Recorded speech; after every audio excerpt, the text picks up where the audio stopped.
Today on Sickboy, what do you do when your kid is diagnosed with an ultra-rare disease and there's no treatment? Well, if you're Terry Pirovolakis, you build one yourself.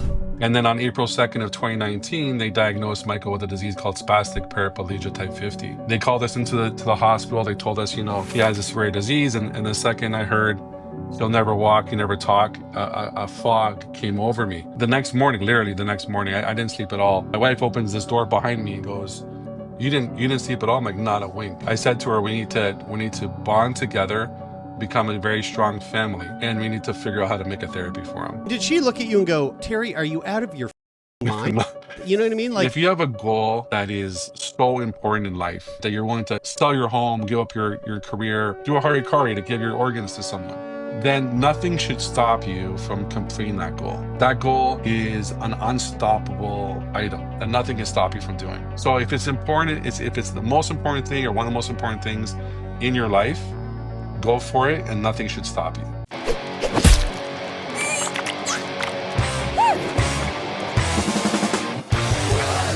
I've been waiting for so long for this conversation. This is one of the cool things about doing this podcast is that we get to meet a lot of really interesting people, and there's like, and just in your everyday life, like you stumble across someone that you meet. For example, the last Terry that I met randomly happened to be in a sauna, half naked, with an older gentleman named Terry, and he happened to be like the president of the Canadian Chronic Pain Society. And I was like, Jesus Christ, Terry, you got to come on my podcast.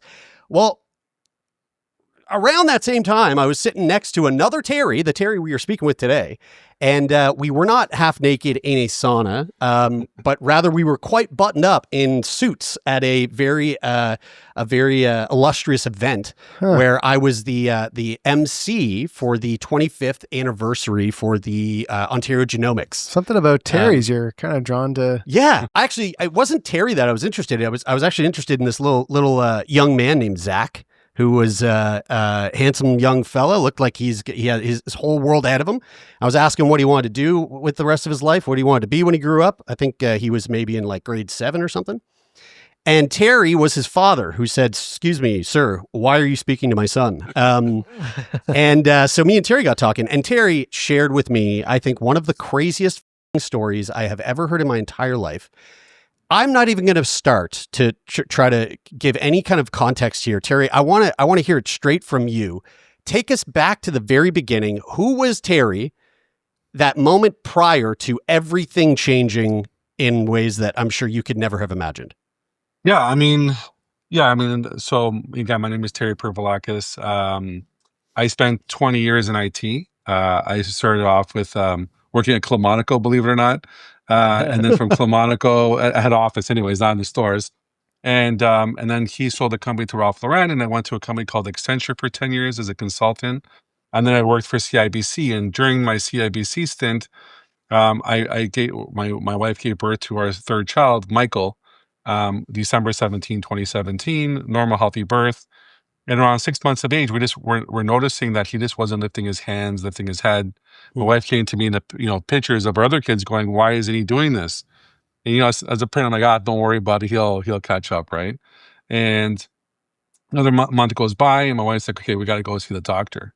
So we went and saw the doctor. The doctor said, you know what, this kind of thing happens.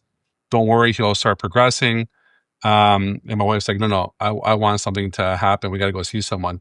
So we went and visited a physiotherapist, and they were like, he has low muscle tone, which means he has he's very floppy. And so we started doing physiotherapy, started raising his hands, but he was starting to fall more and more behind. So because I was working in Latin America at CIBC in Colombia and stuff like that, they thought maybe he contracted Zika. So we were sent to infectious diseases. They started doing tests. And at that point in time, they diagnosed him with small head microcephaly. And they said that, it's becoming a problem, something that's a major concern. These things just don't happen. So we did all the panels at infectious diseases. They came back around 4 months later and said he doesn't have anything. He doesn't have, Zika. He doesn't have CMV. We'll send you to neurology. Neurology did an MRI. And they found that he had something called thinning of the corpus callosum, and some abnormal brain issues. And then on April 2nd of 2019, they diagnosed Michael with a disease called Spastic Paraplegia Type 50. They called us into the hospital. They told us, he has this rare disease. And the second I heard he'll never walk, he'll never talk, a fog came over me. And so when I was in the room, they were telling me this, he's never going to walk, he's never going to talk, he'll be extremely delayed, and there's nothing we can do. I went to them, I said, I'm going to do a harikari on myself right now, take out something and fix this kid, make sure he gets better. And then I tell you, that's not how it works. We went home in a fog. I was crying on the ground. My neighbor picked me up. And the next day my friends called me and said, you were calling, leaving messages, and you're incoherent. We couldn't understand what the hell you were saying, like you were just crying and freaking out. That night I came into this room and I started reading as much as I could. I must have read 10,000 articles. And I realized that gene therapy is something that could be done. The therapy could be made for him if we raise enough money, we found enough stuff to do, enough treatment. So the next day I called a mouse core in Maine, because the longest tail of making a therapy is creating a mouse, if you can believe it, a genetically engineered mouse that has your disease. So I called up this institution called Jackson Laboratory, and I started crying on the phone saying, please make me a mouse. And next day they called me and said, we'll do that. We'll help you make a mouse. Whoa. The second thing I needed was a charity to raise millions of dollars. So the next day I filed for a Canadian charity and I submitted the documentation. All this stuff was just... Wait, Terry, sorry. I just want to state this first.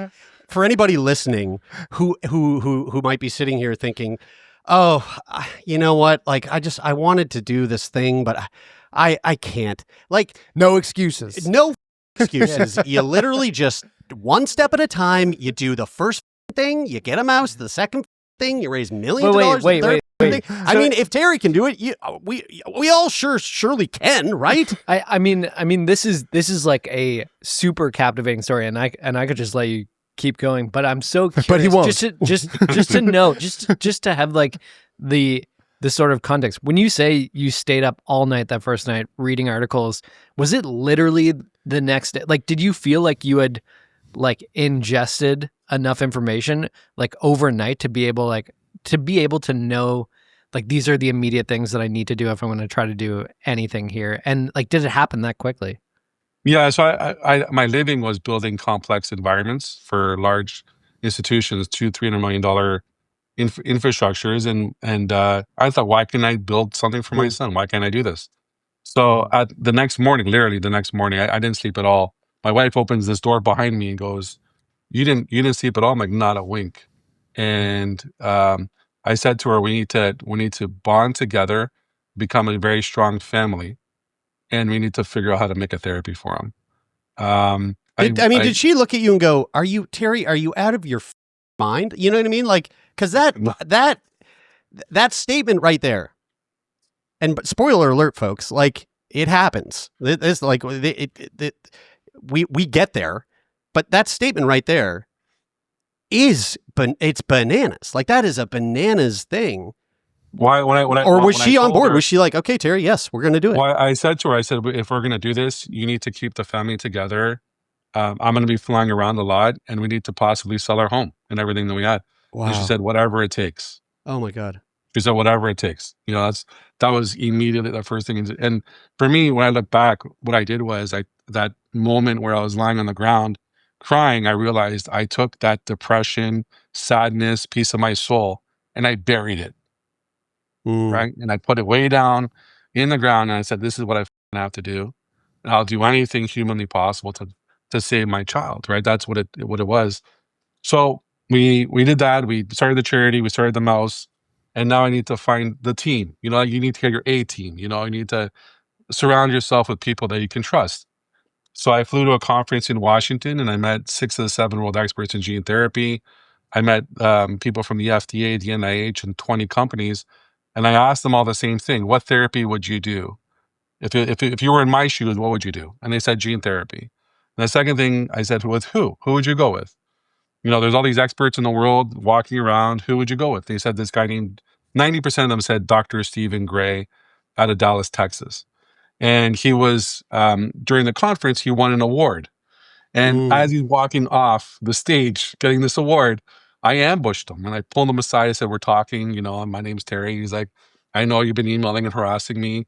At the time, what happened was this guy is really popular and famous because he's done it before, but he's also super busy. And he was telling me, "Terry, I can't take any more programs on."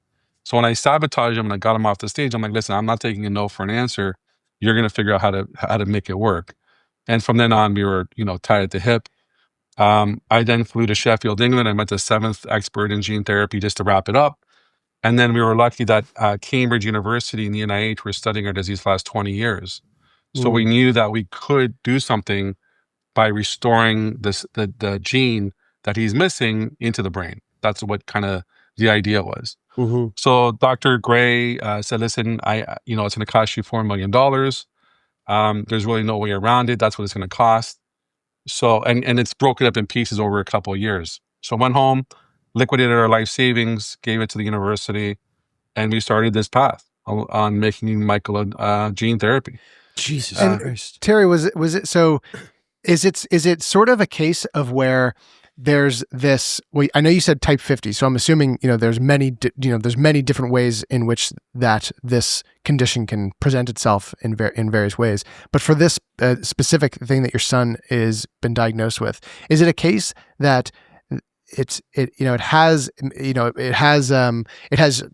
whatever degree of like treatments that are available to it, but all of which I'm assuming are not like, we're not going to stop it, we're not going to reverse it. It's maybe more like comfort treatments, like associated treatments and stuff like that. But you've got this condition that is, there's been research done on it, and it's really just that no one has yet come to it from the angle of gene therapy to try and create a gene therapy treatment for it, but it's sort of like got a handful of the ingredients that are ready for it to go in that direction. So think about the other way around. Gene therapy was around, it was actually treating these rare conditions and changing the lives of these children. And we thought we could take that technology and adapt it to what we needed to do. Okay. Now, the only problem is that you make a really good point. When you're younger and you say if you smoke too much pot, you only have a certain amount of brain cells. So then if you lose your brain cells, you don't get them back. Right? You're born with a number of them. Yeah, I've lost so many. Yeah, exactly. All of us have, right? But as a child, you're born, and you're born with a certain amount, and unfortunately, these were dying in Michael. That's what the disease is. It's an axonal degeneration. It's degenerating these axons, the motor neurons, and that's what's causing this paralysis. Right. Right. So our goal was to stop the disease. Hopefully, reverse it, but at the minimum, stop it from causing the paralysis so that wherever they're at when they get the gene therapy is where they'll be for the rest of their lives, kind of thing, right? Okay. That was kind of the idea. I guess just for context and like we'll put a little pin here so we remember that where we were in the story, where it's like you need to raise $4 million to make this happen, and those steps are going to be taken. But prior to going back into that story, maybe just for context for our listeners, if you could give us, your explanation of spastic paraplegia, because I know that hereditary spastic paraplegia is kind of like an umbrella term for like a number of disorders. Taylor, you mentioned it was type 50. There's 80 different types of hereditary spastic paraplegia, is that correct? HSP, yeah, I guess. HSP, hereditary spastic paraplegia, is a group of disorders that have similar symptoms. So spasticity in the feet, spasticity in the hands. Some are cognitive, some are non-cognitive, some are child diseases, some are not. They're just kind of lumped into those numbers. For example, SPG 15 is a disorder where it usually kicks in around 15 years of age. The kids are normal until about 15. They start dragging their feet. They start getting more spastic, and then they become more and more paralyzed until they're completely paralyzed in their early 20s, 30s.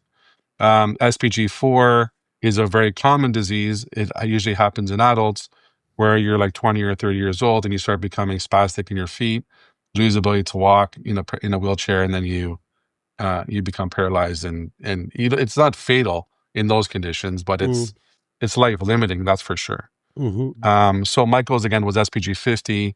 And again, the way it works is it slowly becomes paralyzed or spastic in your ankles. By 10 years old, it's at your waist. By 20, it's at your shoulders. And at the same time, it has a cognitive problem where because your brain isn't growing, because you're missing this protein, you have something called microcephaly.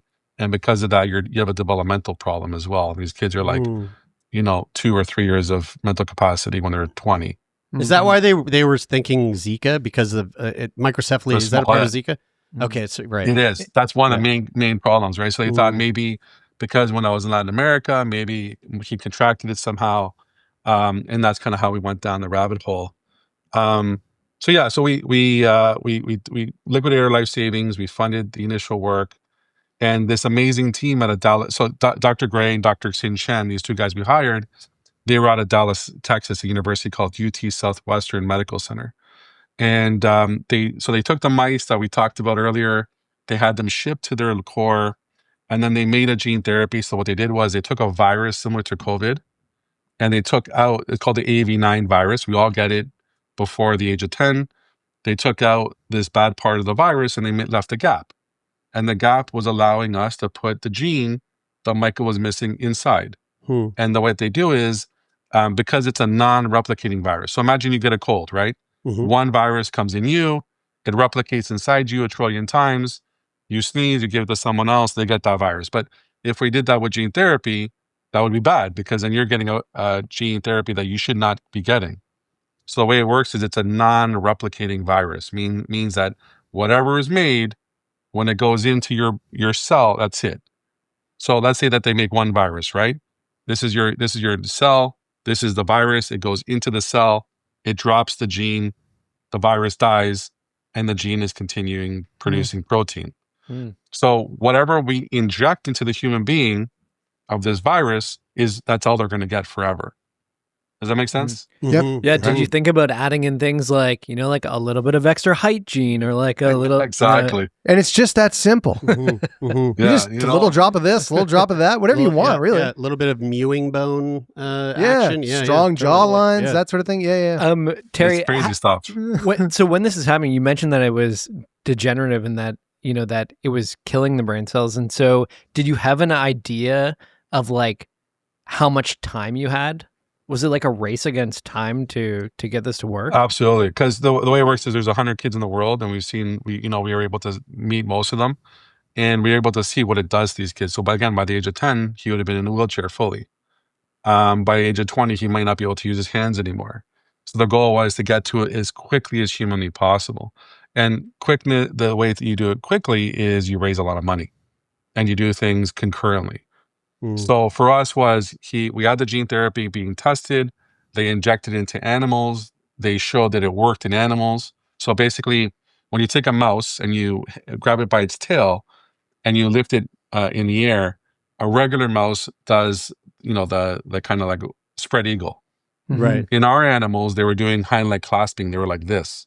So what we did was we showed by injecting the animals with the gene therapy, they were acting normal. They were doing, spread eagle. So what was it like finding out that it was working in the mice for you? It was ecstatic. The problem was that it was during COVID, so we were waiting for this data to come for a long time, right? Right. So we got the mouse data. We were ecstatic. We proved in cells. So we took a skin biopsy for my son and myself. We put it in a cell. We put the gene therapy on top, and we proved that it worked there as well. Wow. And then the next step after that was to do safety studies. So we had to find a company to engineer and make this in a form that would go into a human being. So we hired a company out of Spain. It's called Virogen. They made the drug in a clinical batch for toxicology to test it. The tox company with the rats, we had to test it in rats now, was in Quebec. So we sent the drug from Spain to Quebec. Wow. They tested it in rats, and then they tested it in non-human primates. We proved that it was safe. And then now that was $1 million, by the way, just to do it in rats. Let me, before you go further, let me just ask, just so we know. So again, Michael's born in 2017. You start to realize that things aren't the way they should be when he's around 6. Did you say 6 months? It was April 2nd, 2019. He was 3 years of age. 3 years of age. Sorry. Okay. Yes. 3. Okay. So 2019, you start to realize, okay, So I apologize. He was 18 months. 18 months when he was 18 months. diagnosed with SPG 50. 50. How long now are you just tested for the safety of the drug, had it sent to Quebec. Where are we at in the timeline now? Like, how fast has this moved up to this point? Yeah. So up to safety and efficacy was 2 years, which is pretty fast. And wow, it's super fast, Terry. That's crazy fast. I talked to, for another show that we produce, I talked to a lot of people in life sciences and people who are creating treatment options for pharmaceutical companies and people who are making, biotech devices and stuff like that. And like the timelines are so long when I'm talking all these, this is really it's hard for the world to get COVID vaccines in like 2 years. I know. And this was during that time too. This was during that time. Like it's really poking my major curiosity bone of like just how you managed to speed this thing along and do all the things that are required, and then not to mention the crazy part of funding it. Love, dude. It's being fueled by love. Yeah, man. It's time. You're sitting there freaking out on time, and don't get me wrong, shit happened along the way. Things didn't work out, and you have to understand where you are in the space to not freak out on people because everybody's trying to help you. Yeah. But basically, so we tested the proof of concept. Concurrently, we started toxicology studies. So before the animals even showed that they were better, we started toxicology. While the toxicology was happening, we took a $2 million gamble and made the drug. Whoa. So we went to San Sebastian, we paid them $2 million, and we made the drug. So now we're at $4 million. Okay. And to put in perspective, we were $1 million short. We were about to sell our home. And at the time, I had a mentor. We had 2 or 3 mentors that were supporting us. And this one mentor owned a biotech company. And I said, listen, what do you think? Am I nuts for selling my home and making this drug now? Because if I don't make it now, the next spot in that manufacturing facility is a year from now. So I'll lose an entire year. But if I don't do it now, Michael may be paralyzed by then. Who knows? And he goes, I don't think you're crazy. You should do it. Let me talk to my board. He comes back the next day, he goes, my board won't take your program on, but I sold $1 million. You can have it. He sold $1 million of the shares. He goes, I don't want you selling your home. Oh my God. I'm in this room bawling my eyes out. My wife comes in. She's like, I can't believe we're freaking out. We're just like losing it. Wow. So we make the drug. We applied to Health Canada December 10th, 2021.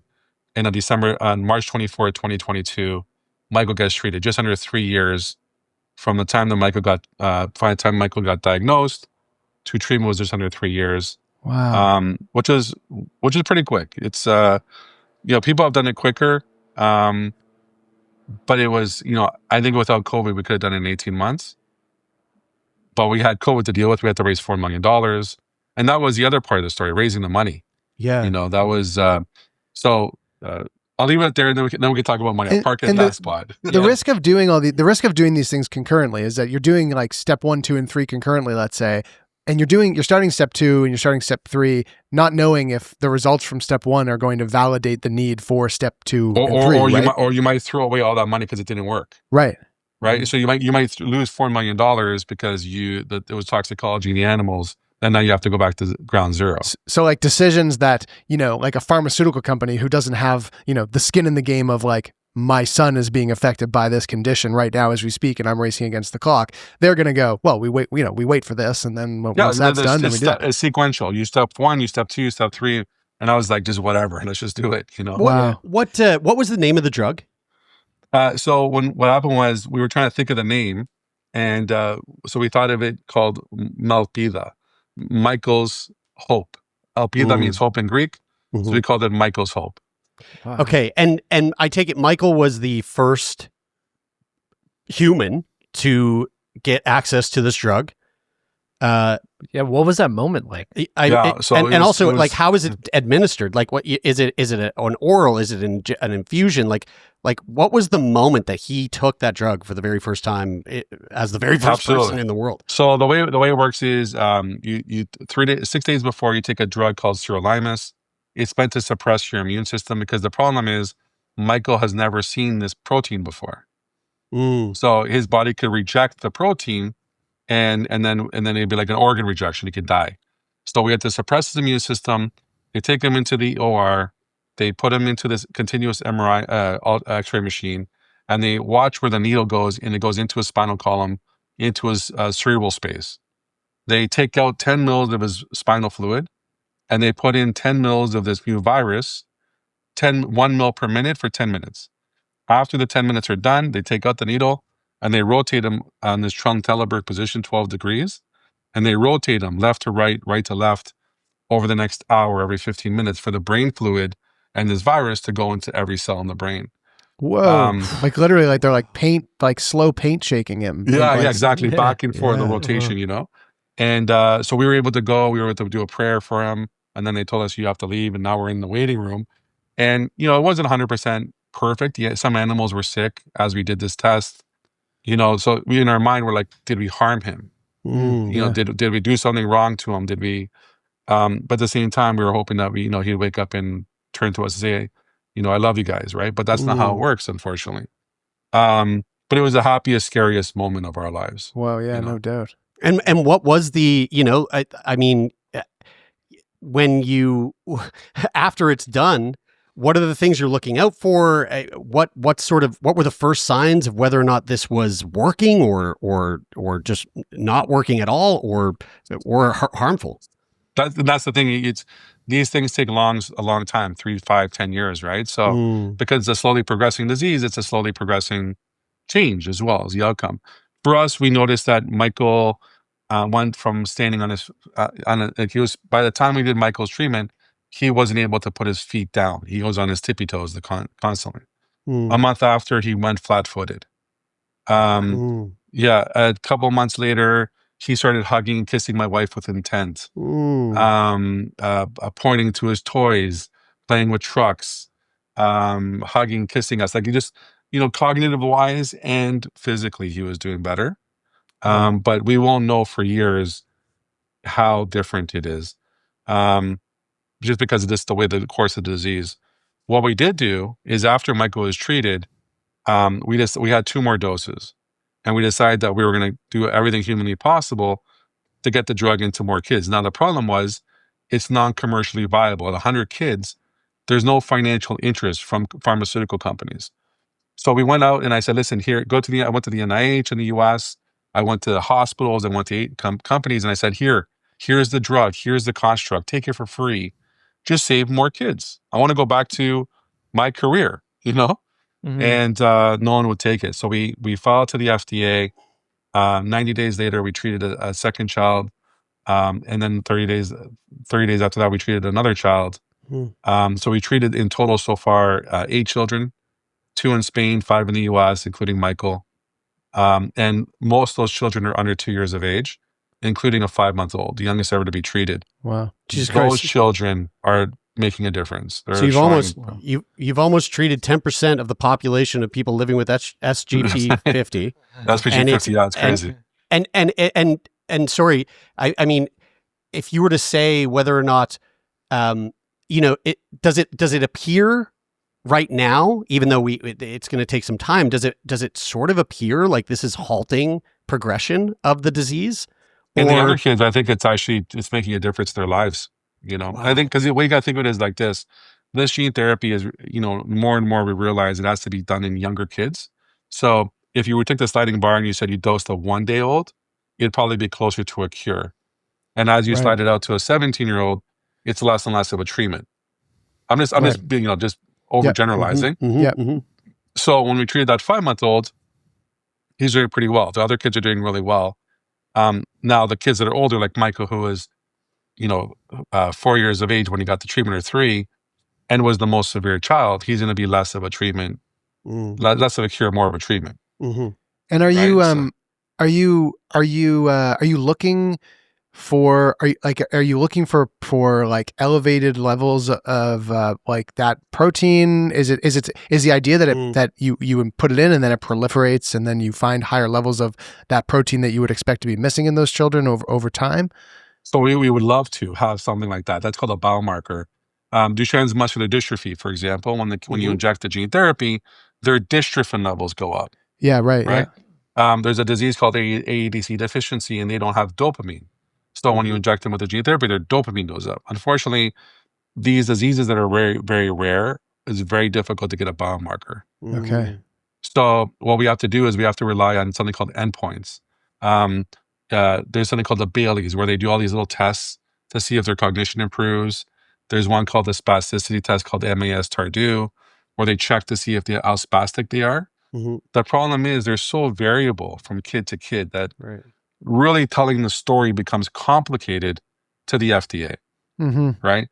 So we're seeing inklings in all these kids, but because they're all so different, how do you prove it's working? Right. And that's where most drugs fail, is that trying to find that endpoint that's going to work the best, that doesn't exist. So it's literally that the biomarker hasn't been recognized. Like, we don't know what the one, thing to look out for within the human body that is increasing or decreasing to alleviate the exactly for this disease. For other diseases, like I said, it's completely different, but for this disease, it's very difficult. So we run them through a battery of tests, 10-meter walk, all these tests that they have to do, and then we try to look at all this data and try to figure out what's changing, right? So after we treated Michael and the second child in the US, I realized that these kids will never see the light of day. This drug will never see the light of day to any more kids if we don't do something. So we partnered with the NIH, the FDA, and a group out of California called CERM. I created a company in California. I quit my job and started this. At the time, it was a social purpose corporation. We hired 5 people, and the goal was to take on programs that were stuck, that no one wanted them, but they had really good data. We took on 5 more programs, and we were moving them forward. And hopefully this year, 2 of them, one is called CLN7 Batten disease, terrible disease. Kids are born, they're normal till about 5 or 6. They start having seizures, and then they pass away by the age of 8. CMT4J, Charlotte-Marie-Tooth 4J, early onset Parkinson's. Kids are born, they start falling down. They start needing a respirator, and they die by the time they're 14 to 20. We have drug being made as we speak for those 2 programs. Wow. SPG50, my son's disease, we have a phase 3 about to start. We have 8 doses to treat those kids, and we'll hopefully get that approved by the FDA. And then we're taking on 2 more, which I really can't talk about just yet, but they're devastating diseases as well. Wow. And so you're essentially, if I'm understanding this correctly, like you're looking for like similar sort of conditions that are in this like sort of similar space as a condition your son had, where there's like the rarity of it makes them very challenging for them to be commercially viable with a pharmaceutical company. Like exactly, the return is just not there because the untouchables, basically. Wow, yeah. That is incredible. Because it's been something that we've talked about a ton on this show, is like the short stick that rare diseases have drawn, because if you've got 5 people in Canada that have this thing, like where's the research, and like where's the incentive to be doing research and all this stuff when it's such a small patient population? And like even something like cystic fibrosis, which is common but still fairly rare in the context of it's the common but rare disease. Exactly. Yeah, and it's like, and then you end up with treatments that are crazy expensive, like revolutionary, but and extremely expensive, because there's just not like, it's not there. To put into perspective, every dose that we give the kids. So we made another batch of drug after we made Michael's. The company made it for free, believe it or not. Wow. And to treat each kid, to buy the dose would be about $600,000 to make it, and then to treat the kids in the hospital is another $250,000. And are they like one and done doses? Like one and done. One dose and you're off to the races. So it's actually a problem, because what happens is this AAV9 virus, when you inject it, it's such high numbers that you're basically inoculating yourself. You can never receive another gene therapy because the numbers. So you're basically making yourself immune to AAV9. It's like, giving yourself the COVID vaccine and then having to use the COVID vaccine again. It's not going to do anything really, right? Oh, so interesting. So what are the I guess there's downsides to that in the downside some is regard, right? Yeah. there's quite a few downsides. One is that you're basically building an immune response, so you have a liver kidney issues, right? Like if you heard about Duchenne's muscular dystrophy recently, a few kids died from liver conditions, right? It's if you have any sort of liver, kidney problem, heart problem, it's dangerous to do. There's something called the dorsal root ganglia. In the most simple terms, I can explain it to you as when someone has cancer and they go and get chemotherapy and then they lose the feeling in their fingers, they call neuropathy. That's caused by the dorsal root ganglia. Well, the virus loves it there. It wants to hit it. And when it does that, it causes potentially these kids to potentially lose the feeling in their fingers, become in pain. We don't know because we haven't, seen this yet, but in the animals, it's showing this is a problem. So if you dose these kids and they actually get that, are you going to cause them pain? A lifetime of pain, right? That's the worst thing that could possibly happen, right? So these are the kind of things that are pitfalls with gene therapy right now. People are working on it, but at the same time, if you have a fatal condition or a life-limiting one, what are you going to do, right? Yeah, like I guess like logically and emotionally sort of confront that risk reward scenario where, you know, you've got this thing, you know the course that the current situation is going to take. You have an idea of hopefully it works this way if we go down this road and do this therapy. And then there's also these sort of like question marks that come along with it. Like, I guess maybe a better question would be like, when you went on to treat more kids, you know, what is that conversation like with like the families of those children and how they are approaching this decision making of going forward with that? Yeah, luckily our program had a pretty safe profile, but other ones don't, right? And it's a conversation, right? You have to tell the families that they may get liver failure, they may get kidney failure, they may die on the bed from the gene therapy. It's experimental. We have no idea what's going to happen. Only about 1,000 kids in the world have received the gene therapy, and even less so in the brain. So that's the problem. But if you're given this diagnosis of a child being paralyzed, quadriplegic, mentality of a 2-year-old, and the thought of you being dust on the earth and who's going to take care of your child, that decision becomes a lot easier. Yeah. Right? Well, you know what I mean? Like is my kid going to be able to tell them I'm hungry, I'm thirsty, I want to go to the bathroom, I'm in pain, versus not being able to? Yeah. Right? Yeah. Terry, I wanted to ask about you, and you touched on it a couple times, just about raising the amount of money required to develop drugs like this. I can see like once you start to get some momentum that it might start to be like easier, but I really imagine that like initial push, and you know, when you're first like socializing this idea to people and trying to get some initial funding to start the research, what is that like? Like how do you navigate that? Yeah, I thought, oh man, you know, I work for a large company. We're going to get $1 million right away. You know, this is going to be easy. You know, like I work for a lot of big companies and they're going to pay, you know, they're going to help my child. And that was the opposite of what was happening. We came out to we were in a small community in East York in Toronto.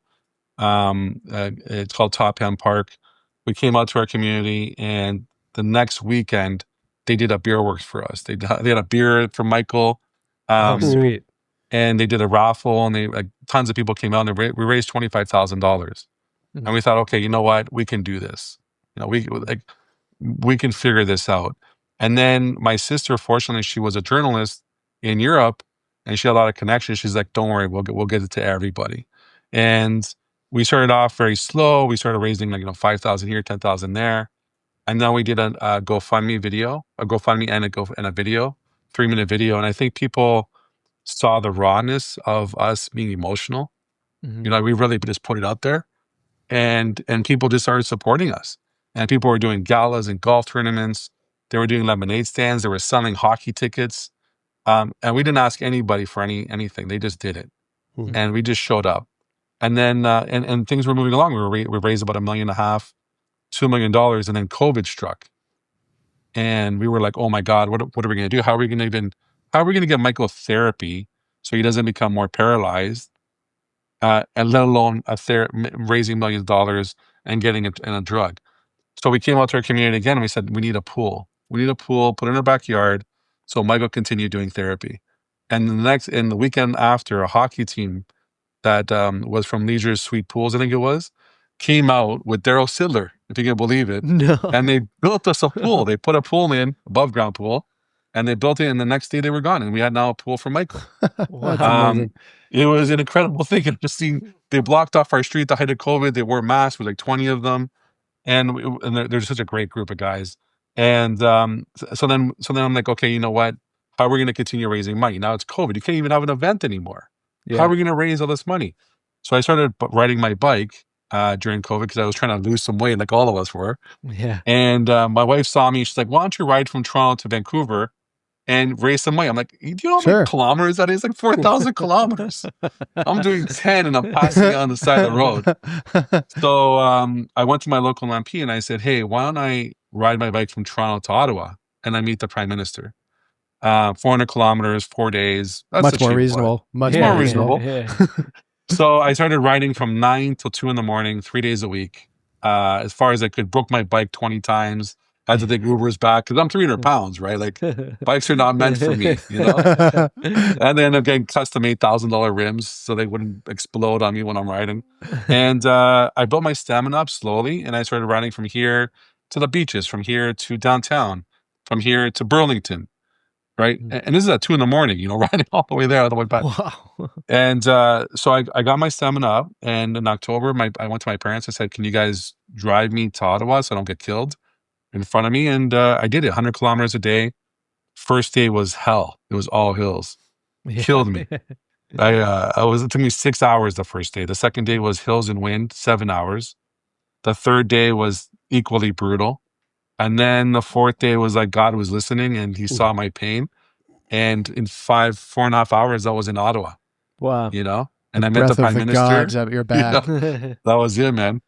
And I met Prime Minister Trudeau, and I said, it was all shady anyways. The whole thing was so shady. It was like, we were supposed to meet him inside. He came out through like a back fire exit. There was like 20 security around us. And I went to him and I shook his hand, and he's like, let's take a picture. I'm like, I don't want a picture. I want to talk to you about something serious. I want you to fund rare diseases in Canada. We do nothing in Canada. We're letting our kids down. Our kids are dying left and right, and we're doing nothing here in Canada. We're looking to the US to support us. And he's like, no, let's take a picture. And I shook his hand. I grabbed his hand. And I said, listen, it's obvious you want a photo op. Go home tonight and imagine your child has a rare disease and is going to die. What would you do? How far would you go? And then call me back and let me know so we can work on it together to save more kids. He never called me back. But that bike ride raised us $180,000. Wow. And it continued our journey. And we ended up raising about $5.5 million in total with another foundation called Jack's Corner. I think now we're at like $7 or $8 million raised for SPG 50 specifically.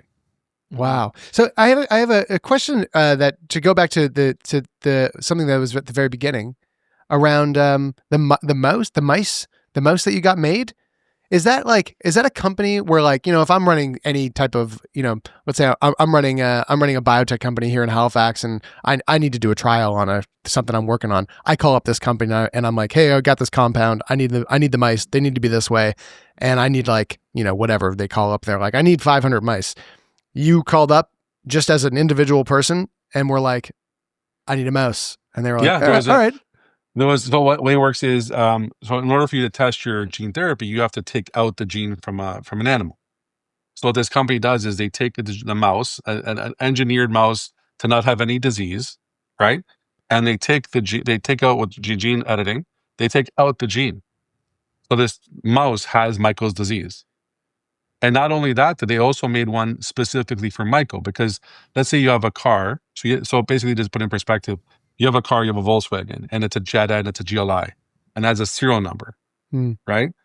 Michael has a very specific serial number that we also wanted to test as well. Michael's specific variant, it's called. Yeah. So they also made a Michael mouse for us. They took a mouse and they took out Michael's specific variant So we had 2 mice, this amazing company called Jackson Laboratory, and Dr. Lutz, who answered my phone calls. I left her a voice message. I didn't even call her. I left a voice message crying, saying, I need a mouse of all things, you know? She called me back the next day. She's like, well, where are you going to send it? I go, I have no idea. I have no idea yet. All I know is I need a mouse. Will you make me one? She goes, absolutely. And because the problem is which is crazy to think, to make a mouse, to breed a colony, and to have enough for 160 animals it took us 18 months because you have to like breed the mice, to breed more mice, and not every mouse has the disease, right? So it takes a lot to build a colony, because if you think about it, I don't know the exact number. I think it's 25% of the mice will have the disease, 25% of the mice will be carriers, and then 50% of the mice will not have the disease at all. Right? So you're only getting 25% of those mice with the disease, right? So and that's proliferating each time they breed. Is there a risk that, because you said Michael was your third, do you have 2 other sons, or? I have a girl and a boy. Yeah. And is there a risk that if they want to have kids down the road, that they could have a child with this? So thankfully, you have to have. So me, unfortunately, it's like winning the craziest lottery ever. You have to have a mother and a father to have the same broken gene. It's like cystic fibrosis. Same so now the one thing that we were worried about is you could also a lot of times be cousins or siblings or something, you know. And what me and my wife were worried about was I was from the same island as my wife was. And I'm like, oh my God, are we related? Yeah. You know, because we're going to get like divorced and all that kind of stuff. And luckily we were not. It was just fluke, you know, so. Thank God. If you guys are from Iceland, different story. So the answer to your question, it's like 1 in a billion, you know, or 1 in a million, I think the chances are. Wow. So even if they found someone else, the likelihood of them missing that gene is extremely unlikely. There's only 130 kids in the world right now. Yeah. Okay. I want to ask you a question. It's actually we can think of this as like a sort of like rapid fire 3-part question, just to wrap things up here. And so it's the same question for 3 different things. So I'll start with the question is, what does success look like 5 years from now? And we'll start with gene therapy. So in your mind, in your eyes, what does success look like 5 years from now for gene therapy? So I'll tell you 2 perspectives. My perspective for my son's disease, it's getting this drug approved, getting the newborn screening panel, and getting it licensed and insured by every insurance company and government in the world. I want every single kid that is born within 7 days to get this treatment, right? And the only way for me to do that is to get the drug approved. What I want to see for the genetic space in general is I want to see gene editing more out there and more, you know, mainstream, to the point where a child is born, 7 days later, we know what the genetic problem is.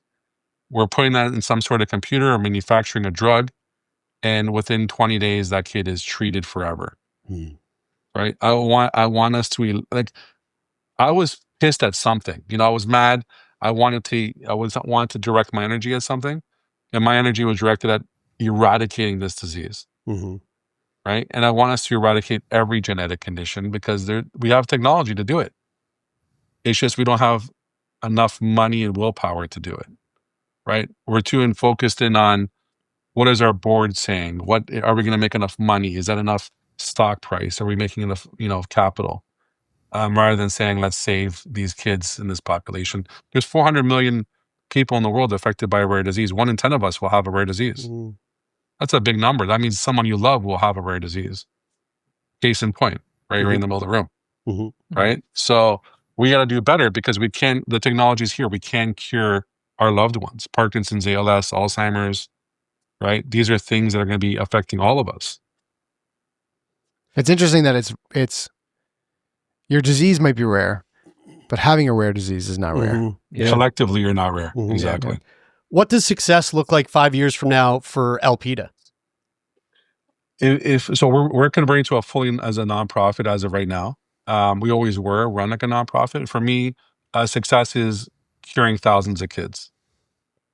Right? I want to turn this from 8 that we're at right now to 100 next year to 1,000 if I can walk away from this earth as saving thousands of kids, I would have done a good job. And what does success look like 5 years from now for Michael? I think if we can talk in some way, sorry.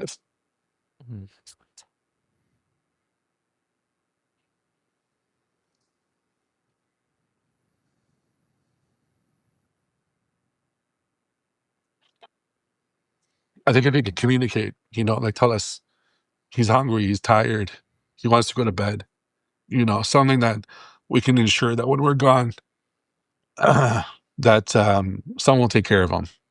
That's what I'm hoping for. Do you think you'd ground him if his first word was fuck? Well, those things when you celebrate that, scream at the rooftop, You definitely got it from me, that's for sure. How old is Michael now? He's 7. Yeah, he's 7. He's a good little kid. He's happy. That's the one thing about these kids. They have a really happy disposition. He's always smiling. He's always happy.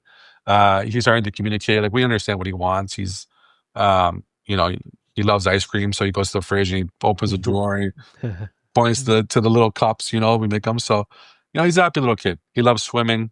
Yeah. And that's what all the kids are happy. They just deserve better. Totally.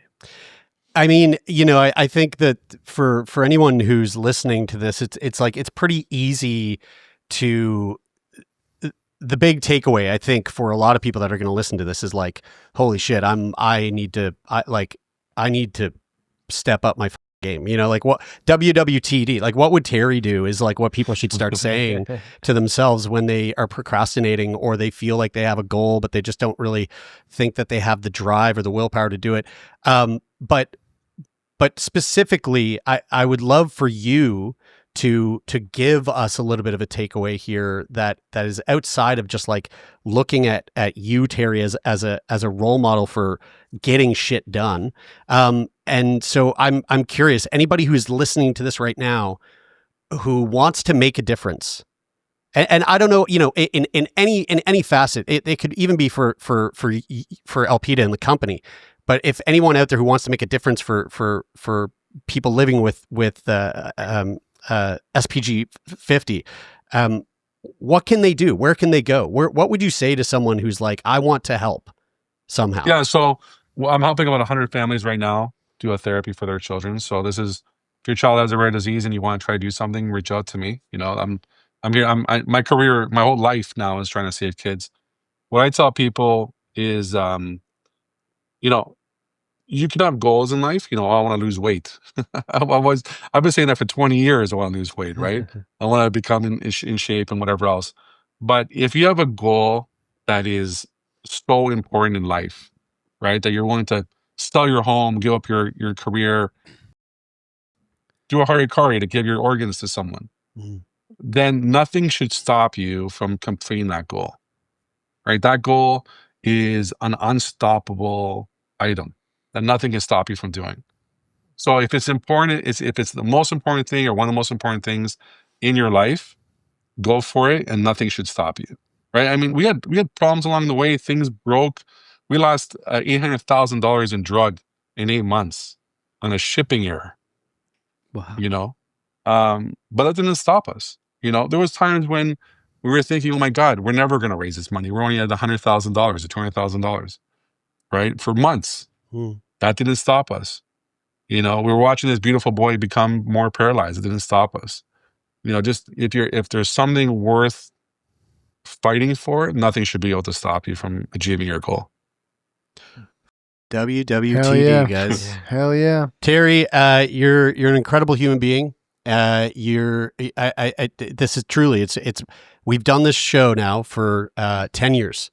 Our 10-year anniversary is coming up in a month. And out of all of the conversations we've had over the years, thousands of conversations with people, this is hands down one of the most jaw-dropping, eye-opening, incredibly beautiful stories we've ever heard. And I'm just so grateful that I was given the random opportunity to sit next to you and your son at an event and strike up a conversation, because I'm just like hearing this story is enough to like really truly like change a person. And so I'm glad that we were able to give you a platform to share that story even further than it's already been shared. Thank you so much, Terry. This has been just an absolute treat. Thanks, man. I appreciate it, guys. Thank you very much. Really appreciate it. And like I said, I'm not I'm just a regular guy. So just put it out there. I'm a regular guy, and again, you guys would do the same for your kids, you know. And I think that's what has to happen. I tell everybody the same thing: is it can be done. I'm just a regular guy, just motivated by something bigger than me. Yeah. Hell yeah.